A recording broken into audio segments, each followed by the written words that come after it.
नमस्कार दोस्तों, स्वागत है आपका अपने YouTube channel Ravi Indore academy में। दोस्तों, जैसा कि आपको पता है 10 से 15 क्वेश्चंस की डेली आपकी सीरीज चल रही है दोस्तों। ये उसी सीरीज का सेकंड वीडियो है। ऐसे ही दोस्तों थर्ड, फोर्थ, फिफ्थ और ये सीरीज जब तक कंटिन्यू रहेगी, जब तक आपका एग्जाम नहीं हो जाते दोस्तों, आप हमारी इस सीरीज से जुड़ सकते हैं। मैं आपको दोस्तों प्रश्नों को बहुत ही आसान विधि से एक ईज़ी और एक सिंपल वे में दोस्तों आपको इसे सॉल्व करना सिखाऊँगा, जिससे आप क्वेश्चंस को एक तो क्विक जल्दी दोस्तों इसको सॉल्व कर पाएँगे, दूसरा बिल्कुल आसानी से सॉल्व करना सीख जाएँगे। चलिए दोस्तों इसी प्रोसेस में पहला क्वेश्चन आपके सामने। दोस्तों प्रश्न देखिए क्या लिखा है। एक इलेक्ट्रॉनिक दुकान है जिसमें 220 पीली बत्तियां हैं और 320 लाल बत्तियां हैं। आपसे पूछा है दोस्तों लाल और पीली बत्तियों में अनुपात। दोस्तों ऐसे आपको ये कंफ्यूज करेंगे। आप देखेंगे पहले इन्होंने पीली बत्ती लिख दी है, उसके बाद दोस्तों इन्होंने लाल बत्तियां लिखी हैं। तो ये दोस्तों आपको इस प्रकार, और आपसे रेशियो पूछा है, पहले कौन सी बत्तियां पूछ ली हैं, लाल, फिर कौन सी पूछी हैं, पीली। तो आप दोस्तों ध्यान देना आपसे रेशियो कैसे पूछा गया। लाल बत्तियां कितनी है दोस्तों, 320, और पीली बत्तियां दोस्तों कितनी दे रखी हैं हमें, 220। जीरो से जीरो, दो से हमने इसको काटा दोस्तों 16 बार, दो से हमने इसको काटा दोस्तों 11 बार, यानी इनका जो अनुपात है दोस्तों वो बताओ कितना बना, 16:11। क्लियर? यही हमारा आंसर है। 4 अंकों की सबसे छोटी संख्या और 3 अंकों की सबसे बड़ी संख्या का योग कितना? तो दोस्तों जब आपसे छोटी संख्या पूछी जाए तो आप कैसे लिखेंगे, और जब आपसे बड़ी संख्या पूछी जाए तब आप किस प्रकार से लिखेंगे, तो ध्यान देना इधर। छोटी संख्या, छोटी संख्या जैसे उसने पूछी 4 अंकों की सबसे छोटी संख्या, तो दोस्तों 4 अंक बोले हैं तो 3 तो आप क्या बना लो, 0, और आगे क्या लगा दो, 1।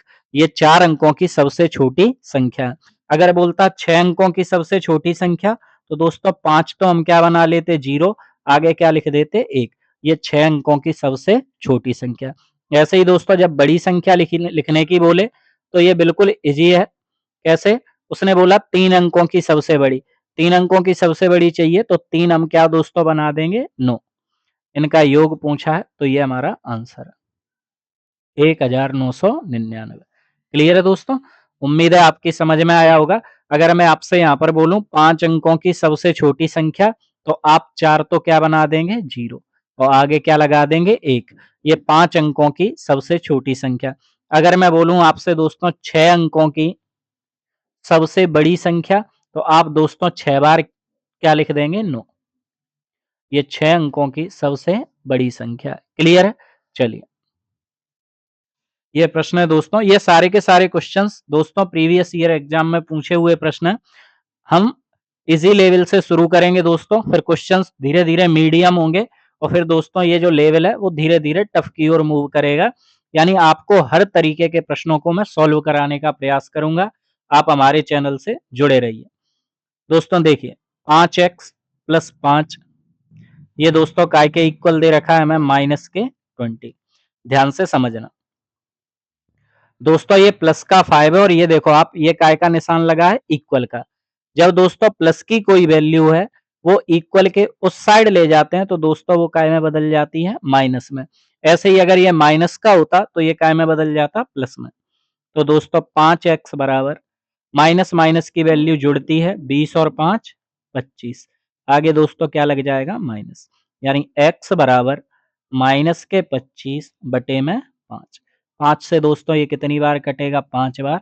यानी आप बता सकते हैं दोस्तों कि वह संख्या कितनी थी, माइनस के 5। यही हमारा क्या हो जाएगा, आंसर। क्लियर है? चलिए दोस्तों, बहुत अच्छा प्रश्न है ये। एक निश्चित दूरी एक निश्चित गति से कवर की गई है। यदि इस दूरी का आधा हिस्सा दोगुने समय में कवर किया जाता है तो दोनों गति का अनुपात क्या होगा? दोस्तों समझिए, हमसे गति का अनुपात पूछा,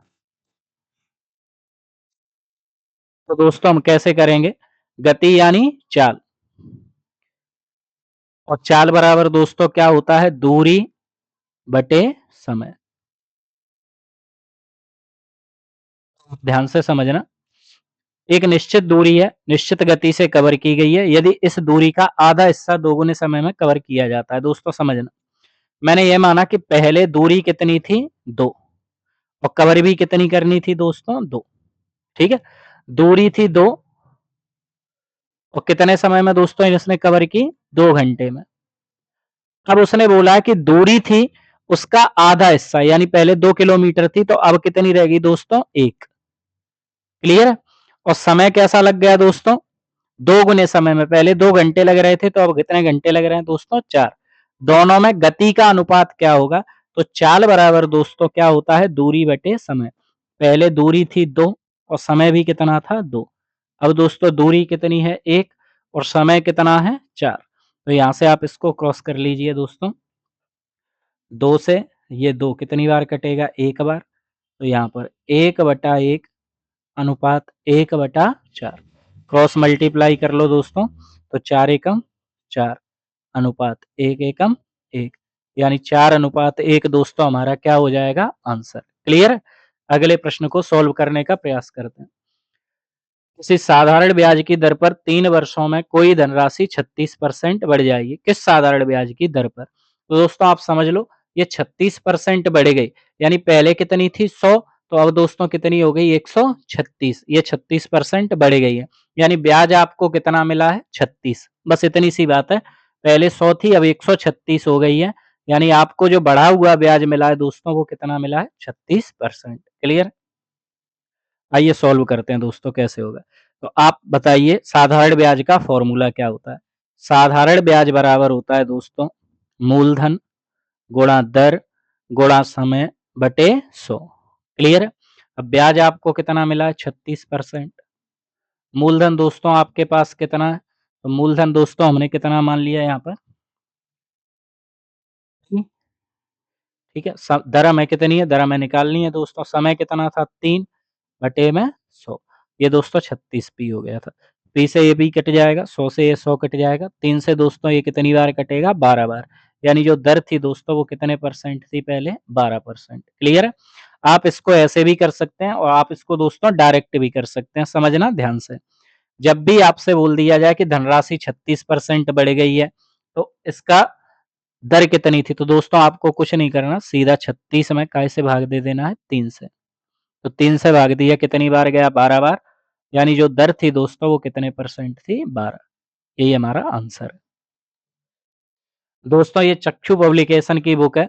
इन्होंने दोस्तों रीट लेवल 1 के लिए सारी की सारी एक तो कॉम्बो पैक निकाला है जिसमें सारे के सारे सब्जेक्ट्स कवर किए हैं। दूसरा दोस्तों इन्होंने पर्टिकुलर एक-एक सब्जेक्ट के लिए भी बुक निकाली है। जैसे आप अगर हिंदी के लिए लेना चाहते हैं तो हिंदी की अलग बुक निकाली है, इंग्लिश की अलग निकाली है, मैथ्स की अलग है। सेम ऐसे ही दोस्तों ईवीएस की अलग है, बाल विकास की अलग है और संस्कृत की अलग है। हर सब्जेक्ट की दोस्तों इन्होंने अलग-अलग बुक निकाली हैं और अगर आप चाहते हैं कि सारे सब्जेक्ट्स एक ही बुक में कवर हों दोस्तों तो उसके लिए इन्होंने एक कॉम्बो बुक अलग निकाली है। इसके अलावा दोस्तों इनमें सबसे अच्छी बात यह है कि इन्होंने प्रीवियस ईयर के सारे क्वेश्चंस को कवर किया है। प्रीवियस ईयर क्वेश्चंस को कवर किया है। इसके साथ ही इन्होंने जो क्वेश्चंस आपको प्रैक्टिस करने के लिए दिए हैं दोस्तों, वो सारे के सारे प्रीवियस ईयर से बिल्कुल मिलते-जुलते प्रश्न हैं, जो आपके एग्जाम में जिस पैटर्न के क्वेश्चन आएंगे सेम उसी पैटर्न के दोस्तों इन्होंने क्वेश्चनों को आपको देने का प्रयास किया है। मैंने खुद इनकी मैथ की बुक देखी है दोस्तों, बहुत अच्छा कंटेंट इन्होंने पब्लिश किया है। अगर आप चाहते हैं कि हमें प्रैक्टिस करनी है तो आप इनकी कोई भी बुक ले सकते हैं दोस्तों। इन्होंने उसमें कैसे रखे हैं क्वेश्चनों को समझ लो। इन्होंने प्रैक्टिस करने के लिए आपके लिए मॉक टेस्ट रखे हैं दोस्तों, जिससे आप प्रैक्टिस कर सकते हैं। क्वेश्चंस दोस्तों इन्होंने प्रीवियस ईयर बेस्ड क्वेश्चन लिए हैं सारे के सारे, प्रीवियस ईयर के क्वेश्चंस भी उठाए हैं। तो ये बुक आपके लिए अच्छी हो जाती है, आप इस बुक को ले सकते हैं। इसकी जो लिंक है दोस्तों वो डिस्क्रिप्शन में आपको दी गई है, आप वहां पर जाकर इसको ले सकते हैं। दोस्तों इस प्रश्न को देखिए, 8800 का 25%, का की जगह दोस्तों हम क्या लगाते हैं? गुणा, प्लस 5500 का 20%, ये दोस्तों काय के इक्वल दे रखा है हमें 13,200, का की जगह गुणा लगाएंगे, क्वेश्चन मार्क की जगह हमेशा ही दोस्तों क्या लिखेंगे? एक्स, और परसेंट हटाएंगे तो बटे में क्या आएगा? 100। इन दो जीरो से ये दो जीरो दोस्तों, इधर इन दो जीरो से ये दो जीरो, इधर इन दो जीरो से ये दो जीरो क्या हो जाएंगे? कैंसिल। क्लियर है? इसका मल्टीप्लाई कर लो। 25 का दोस्तों 88 से मल्टीप्लाई करोगे तो ये हो जाएगा आपका 2200। क्लियर है? ऐसे ही 55 का दोस्तों जब आप 20 से मल्टीप्लाई करोगे तो ये हो जाएगा कितना, 110। ऐसे ही दोस्तों आप इधर क्या बचा, 132x, इनको आप जोड़ लो दोस्तों तो ये हो जाएगा 1100 हो जाएगा, 0 0 2 और 1 3, 2 और 1 3। इधर दोस्तों क्या है, 132x। क्लियर है? 11 से दोस्तों ये कटेगा 3 बार, 11 से इसे काटोगे तो ये कटेगा दोस्तों 12 बार। क्लियर है? यहाँ पर क्या बचा, 300। चलो मैं इधर लिख देता हूँ दोस्तों। इधर क्या बचा है, 300, और इधर क्या बचा है दोस्तों, 12x। भाग दे दो 12 का, 12 दूनी 24, 6 बचे दोस्तों तो 12 पहिया 60, यानी x की जो वैल्यू है वो दोस्तों कितनी है हमारी, 25। क्लियर है? उम्मीद है दोस्तों समझ में आया होगा आपके। कौन सा कथन सही है?